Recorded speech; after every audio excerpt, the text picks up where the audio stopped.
Hi friends, అందరికీ welcome to my YouTube channel. కొత్తగా చూస్తున్న వాళ్ళైతే ప్లీజ్ లైక్ చేసి సబ్స్క్రైబ్ చేసుకోండి. సబ్స్క్రైబ్ చేసుకున్న వాళ్ళైతే ప్లీజ్ లైక్ చేసుకోండి. వీడియో అయితే చూసేయండి. పులుసు అయితే చేస్తున్నాను. ముందుగా అయితే బాండలిలో నూనె అయితే వేసాను. అలాగే జీలకర్ర, ఆవాలు కూడా వేసాను. నెక్స్ట్ వచ్చి ఉల్లిపాయ ముక్కలు వేసాను. అవి బాగా వేగాక అందులో టమాటాలు వేసి మూత పెట్టి ఉడికించుకోవాలి.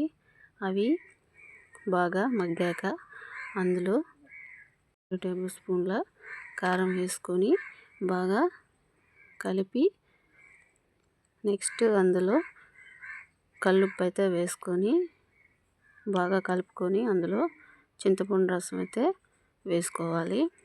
ఒకసారి కలుపుకొని మూత పెట్టి కొంచెం సేపు ఉడికించుకొని ఆ పులుసు తెరిలినాక అందులో అయితే మనం ఈ కొరమేను చేప ముక్కలు అయితే వేసుకోవాలి. మళ్ళీ మూత పెట్టి ఒక 20 మినిట్స్ ఉడికించుకోవాలి. అయితే ఇందులో అయితే వేసేసాను.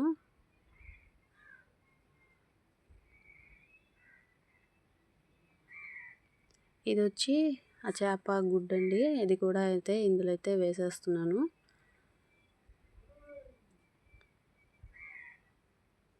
ఇప్పుడు వచ్చి ఇది ధనియాలు, జీలకర్ర, మెంతులు అవి వేసి పొడి చేసుకున్న పొడి అయితే ఇందులో వేసాను. మనం గెరిటితో కలిపెట్టుకుంటే ముక్కలు చెదిరిపోతాయి కాబట్టి నేనైతే బాండల్ని కదుపుతూ ఉన్నాను, ముక్క విరగకుండా ఉండటం కోసం.